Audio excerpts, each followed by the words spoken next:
Hi, I'm Daniel Hinkamp, and welcome to the inaugural episode of Top Shelf. On this show, we will break down highlights of the Lindenwood Lions men's Division I ice hockey team, as well as speak with a few players and look at the top 5 plays from the Lions during the first half of their season. Let's get right into the highlights.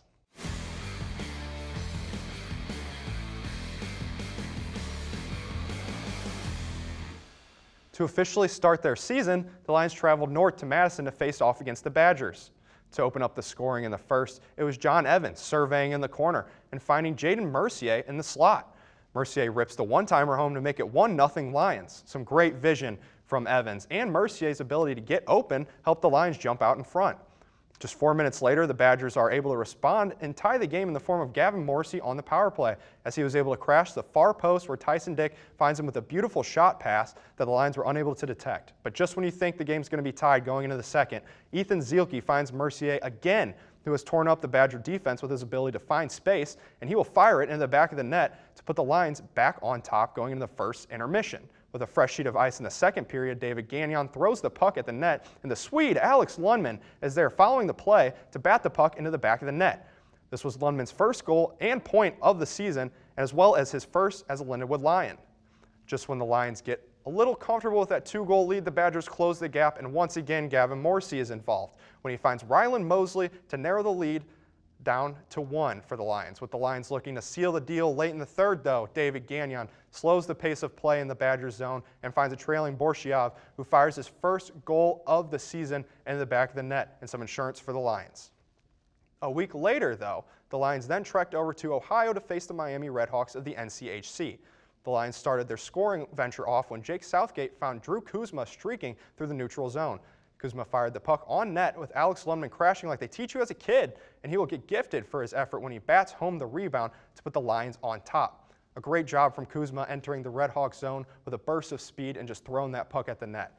But the Lions will show their prowess on the faceoff, winning the puck back to the point. The ability to win the faceoff allowed David Gagnon to have time to move into the open ice, and freshman Noah Houle was able to find him, where he fires an impressive one-timer in the back of the net, all while being off balance. Next, though, David Gagnon again, he'll show his speed off and strength in the Redhawks zone when he streaks past the defense and slides the puck into the back of the net, extending the Lions' lead to 2. This was a game of the season for Gagnon, as he was able to find a bunch of different holes in the Redhawk defense. But that's not all the scoring the Lions will put up in this one. Jake Southgate fires a harmless wrist shot at the net, with the Hungarian international Christoph Papp deflecting the puck behind his back to put the Lions back up by 2. It was a long-anticipated matchup that took place in Week 6 across the river at Centene Community Ice Center, where the Lions hosted the 14th-ranked Buckeyes of Ohio State. A streaking Jaden Mercier flies into the Buckeyes zone with a head of steam, fires a beautiful shot, top shelf, to quickly give Lindenwood the lead over the Buckeyes. But it'll only take about 10 minutes in a power play for the Buckeyes to knot the game up at 1. So it was Max Montez finding Nashville Predators' 6th-round draft pick, Gunnar Wolf Fontaine, wide open in the slot to tie the game. Just over 5 minutes into the second, the Buckeyes went to the Lions' zone with speed in a 3-on-1. James Hong will leave the puck off for Sam Deckard, who slides it past Henry Graham, and he didn't have a chance at that one. Late in the second period on the power play, Jaden Mercier circles the blue line looking for a lane, and he'll find it for his second goal of the game, and now it's 2-2. But it's not even going to take a minute again for the Buckeyes to regain the lead. Riley Thompson finds Buckeye captain Davis Burnside all alone. That's all they're going to need for that 3-2 win. In their second matchup of the season with a number 1 ranked opponent, the Lions headed north to face the Spartans of Michigan State. The Lions had their work cut out for them in this one when the scoring starts off with Gavin O'Connell settling down a bouncing puck and firing it past Owen Bartoszewicz to put the Spartans up 1-0. Late in the third, Tommy Ministo for the Spartans is able to shield the puck from the Lions defense before finding Mikey D'Angelo. Bartoszewicz is unable to pin his skate on the post, which left a little bit of daylight for D'Angelo to crash the net and jam the puck into the back, giving the Spartans a 2-0 lead. Bartoszewicz will certainly wish to have this one back, as he has been so sharp for the Lions all season, has been phenomenal against these powerhouse teams. However, that little bit of daylight was just enough room to extend the Spartan lead and leave Bartoszewicz looking up at the ceiling in pure frustration. But with the Spartans looking to extend the lead to 3, Owen Bartoszewicz will not miss this one. Fully stretched out with nowhere else to go, he's able to keep the puck out of the back of the net. But this will not be enough to propel the Lions to mount a comeback. They will drop this one 2-0. Following their tilt with the Spartans, I was able to speak with a few players regarding the team and the season. Here's what they had to say. Back in October, when the sun rose on a new season for the Lindenwood Lions men's ice hockey team, head coach Bill Muckalt took the reins for his first season behind the bench for the Lions, and he was tasked with bringing this new team together for a very, very tough schedule. I think of the attention to detail. Every drill, there's so much detail, and there's a reason for every drill that we do. So I think that's a really cool thing about them, and it gives you a sense of purpose when you're practicing because it applies to the game so much, and it makes the games, I think, a lot easier, honestly. Goaltending can make or break a team, and so far this year, goaltending has been the backbone of this Lions program. Now, all 4 goalies are new, so you kind of wonder how the chemistry is going to be and how the play will be, but them having that in common has made their bond and their gameplay on the ice just a little bit stronger. I think how collective, our group can get, when we're really together. I think even when it comes to 4 new guys in the net, I think it could be really tough to be comfortable with each other. I think right away, I think that hasn't been a problem for us. Every guy is comfortable with each other. Everybody feels, kind of at home when we're here. So I think it's just our family and the way we treat each other every day. With the Lions still making a name for themselves at the Division I level, they are tasked with playing some of the best programs in the country. Now, the Lions have been able to be neck and neck in many of these games, so a breakthrough is definitely on the horizon. Coming up, I'll sit down with the guy they call Gator, Jake Southgate, and discuss how the season has been going so far from the perspective of a returning player. What's it like to be a student athlete in the OVC? We rise to challenges and challenge others to rise with us. We show respect. We lead by example. In the OVC, we become champions on and off the field. That's OVC Sports, and you've got to OVC it. I'm sitting down today with sophomore Lions ice hockey forward Jake Southgate. Jake, you were 3rd on the team in goals and assists last season. How does that motivate you going into this season?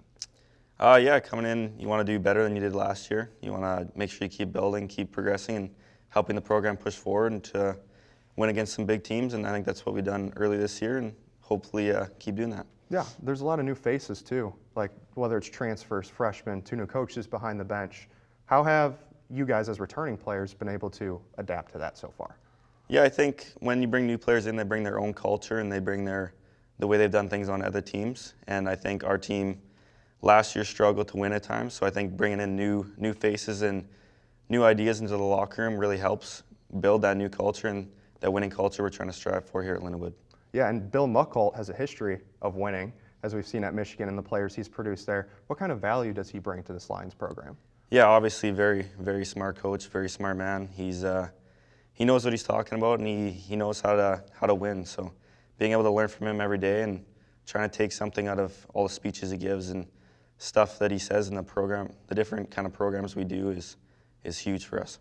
Does he expect you to play like a little bit of a higher role on the freshmen or the transfers just because you're in your 2nd season, and other players such as David Gagnon and Drew Kuzma that are also returning? Yeah, I think he expects a lot of everybody. I mean, we're a pretty young team, so whoever can step up and make a difference, he leans upon. And if you're going one night, you're going to be playing lots. If you're not going, you're going to be not going as much. So he really bases things off how you're doing in the moment, and it's worked pretty decently so far. What has been the difference in his play style compared to last season, like in this season? Like what has he brought to the team that's been a major change?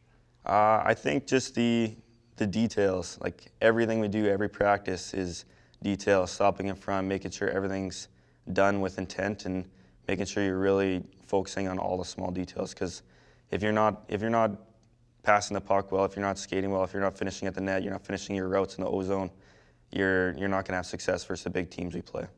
Is a big philosophy of his crashing the net? Because I've seen so far, and like I was talking to you before this interview, last game you were held up in front of the net, but you eventually got to put one in. I've just seen in the Lindenwood home games, at least, there's always kind of been a body in front of the net. Is that something that he preaches to you guys? Yeah, exactly. In practice, sometimes he'll draw a circle around the net and he says, don't leave this circle. So yeah, one of his main things is just get to the net, crash, dig, get the puck, put it in. So how have the freshmen been doing so far this season? How have they adapted to how Coach Muckalt coaches the team? Good. I mean, obviously, big learning curve coming to college. It's a huge step up from juniors, but they've been awesome. They're all great guys. They all they know when they're not in the lineup, they're working hard, and when they get in the lineup, they're taking every chance they get. And do you kind of try to help coach them as much as you can too?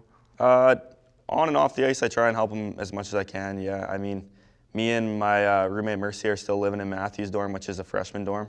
So we go and talk to them sometimes downstairs, and they're obviously all great dudes. They're all 20-year-old guys. So being able to try and just connect with them and make sure they're comfortable here. I mean, most guys are from Canada that are on our team, so being so far from home and away from family is also something you want to try and make sure everybody's comfortable. And I think we have a really good locker room this year, and the guys have been pretty comfortable and pretty good at helping out the freshmen. Yeah, something I've seen with hockey is that teams are usually like a big family. Does having a bunch of players from Canada, like whenever some of the United States players go home, if you guys are off for a long weekend or something, does having players from Canada give you like a family feel while you're here at Lindenwood? I'd say so, yeah. Like, our team loves to hang out together. We go to the houses, we watch UFC fights, we do a lot of stuff together. So being from Canada, you can talk about all the stuff that's going on in Canada. You can talk about the stuff that's going on in the States. We have a guy from Hungary, a guy from Sweden, a Belarusian. Like, the guys, all the cultures blend pretty well, and I'd say, yeah, we're a pretty big family. Yeah, there's a lot of adversity on this team. I noticed it this year. Last year, it really seemed like it was just mainly United States and Canada, but they've added, Artyom Borshiov and Christoph Papp, a few internationals, and Alex Lundman as well, just from over in Europe. Well, you're an international yourself, but from over in Europe, I should say. How has that changed the style of play? Just those addition of more international guys. Yeah, I mean, I didn't know how it was going to be. I'd never played with European guys before. I mean, I played junior in my hometown, and in Saskatchewan, you don't have many guys overseas coming there. So I thought I didn't really know what to think, and then I met them, and it seems like all hockey guys are the same. Like, we're all pretty down to earth. They're easy to talk to. They're good dudes, and they've made our team better for sure. Yeah. So, I'll go back to a break, like breaks that we have. This Thanksgiving break coming up, will you stay, or will you go back and visit your family? Yeah, we don't really, like, we still practice all this week, and then we go to Michigan State. So yeah, we don't really have much of a Thanksgiving break. But last year, Jack Anderson's family made us Thanksgiving dinner, which was awesome. I don't know if they're going to do that again this year, but it'll be cool to go to Michigan State, and my family's actually flying down there to come watch. Oh, so that's awesome. That'll be cool. Is it close? Is it not very far drive for a flight from? No, it's still like they have to take a flight from Saskatoon to Toronto, and then Toronto to Detroit, and then take a car ride to East Lansing. So yeah, it's not very close. Oh yeah, I'm sure you want to see your son play as much as you can. It's probably the closest that you will play to them, though, will it? Yeah, pretty close. They've came to a few games. Like, for some reason, everybody wanted to go to ASU last year. I don't know if that was just the weather, but my whole family came down there, and then they came to St. Louis a couple times, and it was pretty good. That's cool. Also with Thanksgiving, I know that there is Canadian Thanksgiving, but it's on a Monday in October. What's the? Yeah, I think just because our harvest season ends earlier, like our farming season, so I think Thanksgiving is just like you're thankful for like you got the crops off is what it originally was, and now it's in the States, your like cornfields are just coming off. So I think that's why it's different, but I'm not really too sure. Yeah, well, Jake, thank you so much for taking the time to sit down today. I know you're a busy guy with all the practices and stuff all day. After this, we're going to take you to the top 5 plays we've seen from the first half of the Lions this season. Are you ready for college? I get it. It's a big decision. But I think Lindenwood University can make your choice a whole lot easier. Let's start with over $30 million in scholarships and grants to make college affordable, and over 30,000 alumni working near campus to make the job hunt easier. And because we're local, enjoy the perks of campus life and stay close to enjoy home cooking. So, what do you say? Ready to awaken that lion within?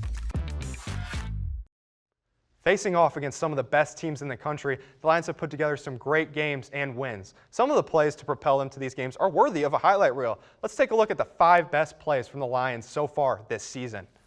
Number 5 takes us to the big man, number 9, Drew Kuzma, putting in the work to find St. Louis native Tyler Lohman, who fires it home for his first career collegiate goal and game-tying goal versus number 1 ranked and defending national champion, the Denver Pioneers.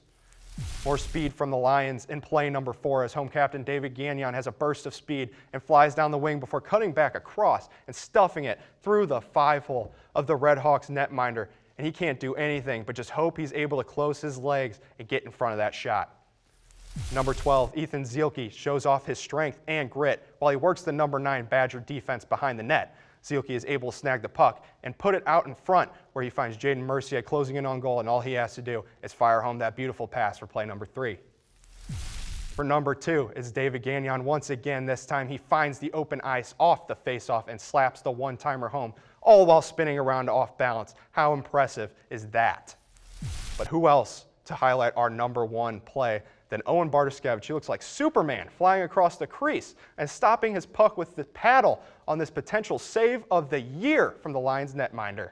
That's all, and thank you for tuning in to this inaugural episode of Top Shelf. We will see you next time.